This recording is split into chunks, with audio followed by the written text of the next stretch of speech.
సునీల్ నాయక్ నిన్న అరెస్ట్ అయిన సంగతి తెలిసిందే మనకి. రఘురామకృష్ణరాజు గారిని కస్టోడియల్ టార్చర్ కేసులో మరి ఆయన చేసినటువంటి ట్వీట్ ప్రస్తుతం వైరల్గా మారింది. అంతేకాకుండా జగన్మోహన్ రెడ్డి కూడా పులివెందుల పర్యటనలో ఉన్నటువంటి ఆయన రేపు నందీశ్వర ఆలయ ప్రతిష్టకి ఆయన ప్రత్యేక పూజలు కూడా నిర్వహిస్తారట. మరి ఈ రెండు అంశాలని కూడా ఏ విధంగా చూడాలి తెలుసుకునే ప్రయత్నం చేద్దాం. దీన్ని విశ్లేషించడానికి మనతో పాటుగా ఉన్నారు ఏపీ కమ్మ కార్పొరేషన్ డైరెక్టర్ అరసమెల్లి శ్రీనివాస్ గారు. నమస్తే సార్. నమస్కారం అండి. సార్, ప్రధానంగా మాట్లాడుకోవాలంటే ఈరోజు రెండు అంశాలు సార్. ఒకటి, నిన్న సునీల్ నాయక్ అరెస్ట్ అయిన తర్వాత ఒక సంచలన పోస్ట్ చేశారు. అంటే ఎస్టీలో పుట్టడమే మా నేరమా, అసలు ఆ ఇన్సిడెంట్ అయినప్పుడు నా ప్రమేయం ఏం లేదు అంటూ కస్టోడియల్ టార్చర్ కేసు గురించి 2024 ఎఫ్ఐఆర్లో కూడా పేరు లేదు అన్నట్టుగా ఆయన ట్వీట్ చేసిన దాన్ని, మరీ ముఖ్యంగా క్యాస్ట్ని ఇప్పుడు పైకి తీసుకురావడానికి, తెరపైకి తీసుకురావడానికి రీజన్ ఏంటి అంటారు? రెండో అంశం ఏంటంటే, జగన్మోహన్ రెడ్డి అధికారంలో ఉన్నప్పుడు ఏ ఒక్క రోజు కూడా ఈవెన్ స్వామివారికి పట్టు వస్త్రాలు సమర్పించడానికి కూడా సతీ సమేతంగా రాలేదు. కానీ ఇప్పుడు ఆలయంలో, నందీశ్వర ఆలయంలో విగ్రహ ప్రతిష్ఠానికి మాత్రం ఇప్పుడు వస్తున్నారు అంటూ చాలామంది విమర్శలు కూడా చేస్తున్నారు. ఆయన ఆలయ విగ్రహ ప్రతిష్ఠానికి పార్టిసిపేట్ చేయడాన్ని ఎలా చూడాలంటారు? ఇప్పుడు ముందుగా సునీల్ నాయక్ గారు ఆయన నిజంగా నిజాయితీపరుడై ఉండి ఈ నేరంలో ప్రమేయం లేకుండా ఆయన దోషి కానప్పుడు చాలా ధైర్యంగా వాళ్ళ విచారణ ఎదుర్కోవచ్చు. గతంలో ఆయనకి నోటీసులు ఇచ్చారు, విచారణకు హాజరు కమ్మని పిలిస్తే ఆయన రాలేదు. ఎందుకని? భారతదేశంలో చట్ట ప్రకారం ఒక కేసులో మీరు ఇన్వాల్వ్ అయినప్పుడు మిమ్మల్ని విచారణకి పిలిచినప్పుడు మీరు ఎందుకు రాలేదు? విచారణకు పిలవటానికి, నోటీసులు ఇవ్వటానికి కులాలు గట్ట ఏమి ఉండదు. కులాల ఆధారంగా పిలవరు. నేరం చేశారా లేదా, నేరంలో ప్రమేయం ఉందా లేదా, అది మీరు ఆ విచారణకు హాజరై మీరు స్పష్టం చేయొచ్చు. ఎందుకు రాలేదు అంటే, మీరు 2024 ఎన్నికలు అయిపోయిన ఫలితాలు రాగానే మీరు ఎందుకు వెళ్ళిపోయారు? బీహార్ డిప్యుటేషన్ మీద వచ్చారు. మిమ్మల్ని పనిగట్టుకుని జగన్మోహన్ రెడ్డి తెప్పించుకున్నాడు. మీకు ఏ అనుబంధం ఉందో, ఏ అభిమానాలు ఉన్నాయో తెలియదు. మీరు పూర్తి స్థాయిలో అతనికి సహకరించారు. స్వయంగా విక్టిమ్ ఎవరైతే ఉన్నారో ఆయన మీ పేరు మెన్షన్ చేసిన తర్వాత డెఫినెట్గా మీ మీద ఛార్జ్ ఉంటుంది. ఆయనకి మీకు ఏమైనా వ్యక్తిగతంగా ఆస్తి తగాదాలు ఉన్నాయా? మీ ఇద్దరు కాడిగట్టు పొలాలు ఏమైనా ఉన్నాయా? లేకపోతే మీ ఇద్దరు ఒకే వృత్తిలో ఉన్నారా? ఇప్పుడు ఉద్యోగంలోనో వ్యాపారంలోనో దేంట్లో ఉన్న కాంపిటీషన్ ఉన్నప్పుడు ఒకళ్ళ మీద ఒకళ్ళు కోపాలు అయి ఉండడానికి అవకాశం ఉంటుంది. మీకు ఆయనకి అసలు ఏ రకంగా ఆయన పార్లమెంటేరియన్, మీరు ఒక ప్రభుత్వ ఉద్యోగి, పైగా ఐపీఎస్. మీకు ఆయనకి ఏం రకమైన విభేదాలు ఉంటాయి? కారణం మీ ఇద్దరి మధ్య ఉన్న జగన్మోహన్ రెడ్డికి అనుకూలంగా మీరు రఘురామకృష్ణరాజు గారి మీద కస్టోడియల్ టార్చర్, అందులో మీరు భాగం.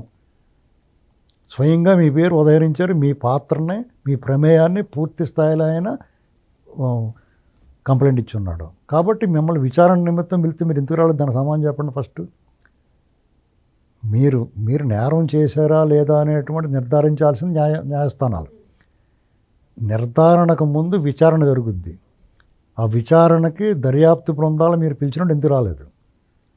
అంటే మీరు ఒక ఎస్టీఓ, ఎస్సీఓ అయితే విచారణకు హాజరవ్వాల్సిన అవసరం లేదా? మీకు సమాజం మిమ్మల్ని వివక్షకు గురైనందుకు సమాజంలో మీకు భారత రాజ్యాంగం కొన్ని అవకాశాలు ఇచ్చింది, కొన్ని వెసులుబాట్లు ఇచ్చింది. దాన్ని ఈ ప్రజలందరూ అంగీకరించి స్వాతంత్రం వచ్చినప్పటి నుంచి ప్రజలు దాన్ని ఆచరిస్తున్నారు. మిగతా వాళ్ళు కూడా ఆ ఫలాలు మీరు ఖచ్చితంగా మీరు డిజర్వ్ అది తీసుకోవాలి. ఎందుకంటే సమాజం చాలా వరకు వివక్షకు గురయ్యారు. సమాజంలో దాన్ని ఎవరో బాధపడరు. నేనైతే పూర్తిగా సమర్థిస్తా. కానీ మీరు కులాన్ని అడ్డు పెట్టుకోవాల్సిన అవసరం ఉంది. మీరు ఐపీఎస్ ఆఫీసరు, అలాగే మీరు ఐపీఎస్ ఆఫీసర్ అయ్యండి, ఈ కులంలో పుట్టడమే తప్ప అనేటువంటి మాట మీ నోట్లోంచి రాకూడదు. ఎందుకంటే ధైర్యం నూరిపోయాలి ప్రజలకి.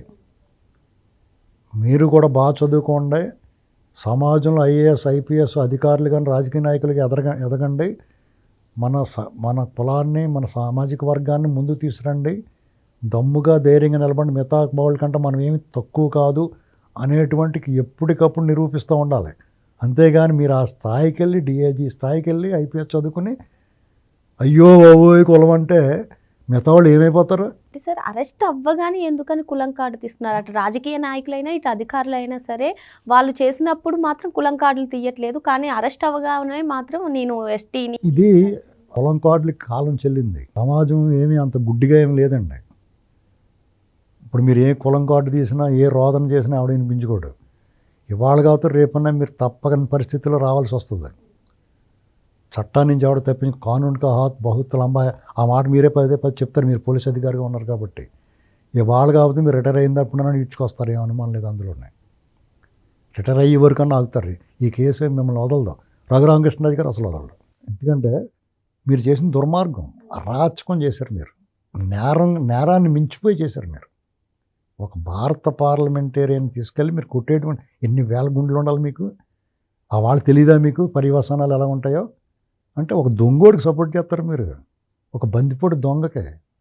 ఒక బందిపోటు దొంగ అనుకోకుండా సీఎం అయిపోతే అతను ఉడుగుని చేస్తారు మీరు. ఇవాళ వాళ్ళ కులం గుర్తు రాలేదా మీకు? ఇవాళ కులం గుర్తుకు వచ్చిందా? కాబట్టి వాళ్ళు ఎవడైనా కానీ ఎవడ తప్పించుకోలేడండి.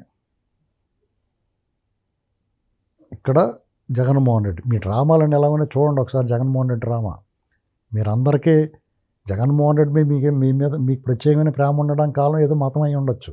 అతను డ్రామా చూడండి. ఇప్పుడు నందీశ్వరుడు ఆలయానికి ఆ ప్రతిష్టలో ఆ కార్యక్రమాలు పాల్గొన్నాడు అంటే అతను అటు ఇటు దేనికి చెందకుండా పోతాడు త్వరలో. దేనిలో దాంట్లో అతను ఒక పరమత సహనం ఉండాలి, అన్ని మతాలను ఆచరించాలి, అన్ని మతాలను గౌరవించాలి. కానీ ఏదో ఒక మతాన్ని ఆచరిస్తారు కదా. వాళ్ళు ఏం చెప్తూ ఉంటారో, దేవుడి ప్రసాదాన్ని ముట్టుకోకు, ఆ దేవుడి దండం పెట్టుకో, వాళ్ళ ముఖం చూడకని చెప్తారు. ఇతను వెళ్ళి గంగలో ములుగుతాడు, ఇవన్నీ చేస్తాడు. అతను హిందువుల్లో కలిపేయడానికి వాళ్ళు సాధువులు చూస్తారు. ఇప్పుడు మళ్ళీ కొత్త డ్రామా ఎత్తుతున్నాడు. తిరుమల తిరుపతి దేవస్థానం ప్రసాదాలు కలుషితం చేస్తాడో, అపచారం చేస్తాడో, దైవదోషం చేస్తారో, దైవ ద్రోహం చేస్తారో, అప్రతిష్ట కలిగే పనులు చేయిస్తాడో. ఇవాళ మళ్ళీ గిళ్ళు ప్రతిష్టలకి అది తయారైపోతూ ఉంటాడు. ఈ డ్రామాలో ఎన్నాళ్ళు చేస్తారు మీరు? మీరు ప్రతి అడుగు, మీరు ఇప్పుడు మంచి అడుగు వేసినా కానీ అది డ్రామా కింద కనపడుతుంది. కాబట్టి క్రెడిబిలిటీ అంటారు దాన్ని. వాళ్ళు చెప్పుకునేవాళ్ళు అదే, విశ్వసనీయత, మాట తప్పం, మడమ తిప్పం, ఇలాంటి మాటలు చెప్పుకునేవారు. అవన్నీ పచ్చి అబద్ధాలని రాజశేఖర రెడ్డి ప్రూవ్ చేశాడు. జగన్ రెడ్డి వచ్చి కంప్లీట్గా పిక్చర్ ఇచ్చాడు. రాజశేఖర రెడ్డి ఇంకా మంచి తరలో పొర కింద ఉండి కనపడేది కాదు పూర్తిగా. అసలు స్వరూపం మాస్క్ వేసుకున్నాడు, దొరకలేదు. అతను చాలామంది కాపాడేవారు. అతను ఆత్మ ఉండి కూడా ఆయనకి, రామచంద్రరావు గారు, తర్వాత ఉండవల్లి, ఇలాంటి వాళ్ళందరూ జాగ్రత్తగా కవర్ చేశారు.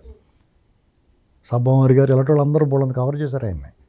ఈ జగన్మోహన్ రెడ్డి కవర్ చేయడానికి సరైన వాళ్ళు లేడు. అంటే మళ్ళీ కేవీపీ రామచంద్రరావుతో జగన్మోహన్ రెడ్డికి కూడా వాళ్ళ నాన్నగారికి కూడా ఉన్న వాళ్ళు పెట్టుకుంటే ఇతన్ని కవర్ చేద్దరు. అతను ఏం చేయడంటే వాళ్ళందరినీ దోశాడు, ఆ బుద్ధి వక్రం కాబట్టి. ఇవాళ అతనికి సుబ్రహ్మణ్య స్వామిలో దిక్కయ్యాడు. వాళ్ళు అంతకన్నా సన్యాసి సుబ్రహ్మణ్య స్వామి, అస్సలు విలువ లేనాడు. వీళ్ళందరూ చల్లని నాణ్యాలని చెప్పింది. అందుకనే జగన్మోహన్ రెడ్డి ఇవాళ చల్లని నాణ్యం, రద్దు చేయబడిన నోట్లేటోడు. మురికే కనపడద్దు నోటు, 2000 రూపాయల నోటు బాగా పెద్దగా 2000 రూపాయల నోట్లే కనపడద్ది, కానీ అది మారదు. అతని పరిస్థితి కూడా అంతే. అలాగే చల్లని నాణ్యాలు తయారు చేస్తూ ఉంటాడు ఇంకా అతను. ఆ నాయకులు కొత్త లీడర్లు తయారు చేస్తూ ఉంటాడు, కుల సంఘాల నాయకుల్ని. అమ్మడి రాంబాబు కుల సంఘాల నాయకుడు తయారు చేద్దామని చూశాడు, అది వర్కౌట్ అవ్వట్లా. పేరు మార్చుకుని మతం మారినట్టు కులాలు మార్చుకుని పద్మనాభరెడ్డి గారు వచ్చి మాట్లాడుతున్నాడు. అక్కడ అపహాస్యం పాలవట్లా ఏంటండి.